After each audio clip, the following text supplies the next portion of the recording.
What's going on today? Actually some interesting stuff with more policy changes around here too.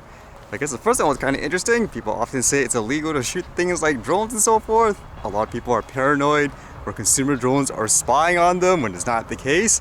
But how about for more, I guess, official matters? This one here says, US authorities warn against flying drones over national lab.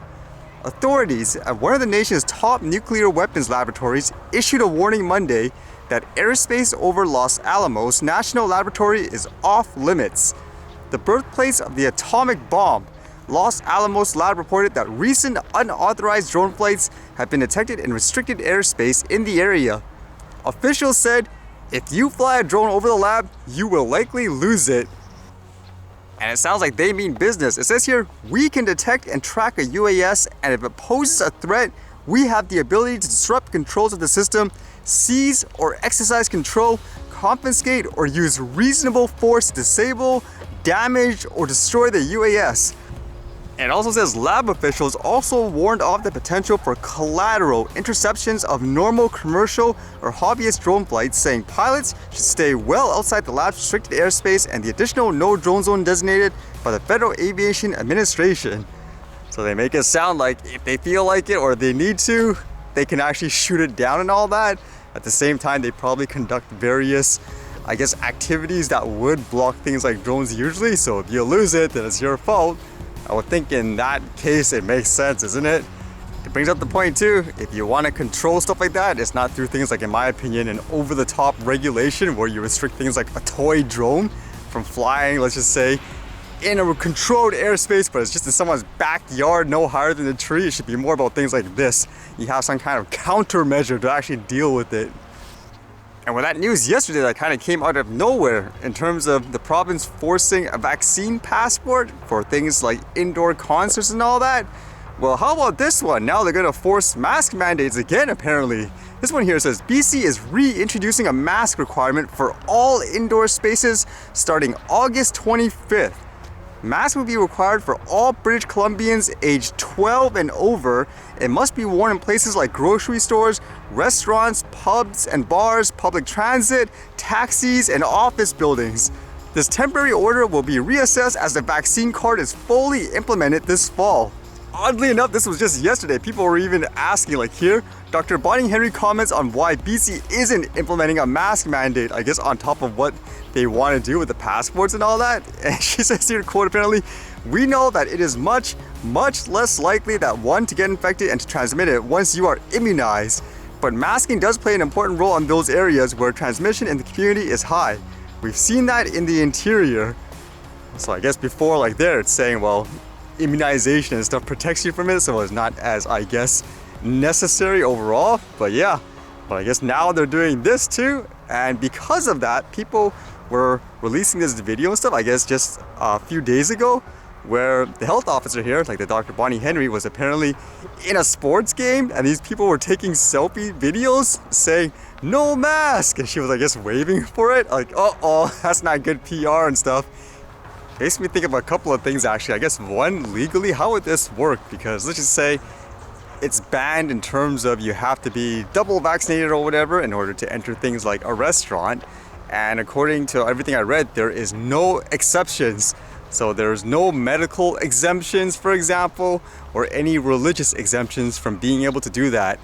So what if you're a business that, let's just say, hired someone to work there and they do actually have an exemption for whatever reason? Maybe they're allergic to something like related to the vaccine, I don't know.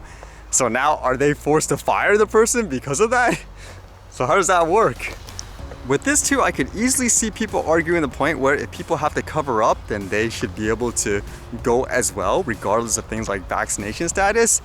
And I'm just thinking, just in general, I mean, someone can feel free to offer a different perspective, but because of that factor, you kind of have to say the reason for this is to kind of force people in a sense to, I guess, get vaccinated. And I use the word force, I guess, in quotes, because a lot of people will say, no, it's just a choice. But if you think about it, if it's about safety, transmission, all that, let's just say the person decided to literally wear some kind of full suit that blocks them from any type of virus going in or out. They are 100% protected. So if that is the main issue about protection, about getting it and spreading it, shouldn't they be allowed in that sense? But still, they would be unallowed to do it, and they'll still have to get, I guess you could say, vaccinated, which makes me think in that sense, you kind of have to be transparent about that. Like, don't beat around the bush. Say it's more to kind of force people, I guess you could say, to get vaccinated. I think that's what creates the division and stuff as well, where you don't say it outright in that way, and then people kind of put the pieces together themselves, and then yeah, it becomes like a trust issue, right? Because once you make that clear, then you can start separating the topics in terms of, well, one, do you think, I don't know, a government authority or whatever, a health official should have the ability to do that in terms of not giving people a choice in that sense.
Right.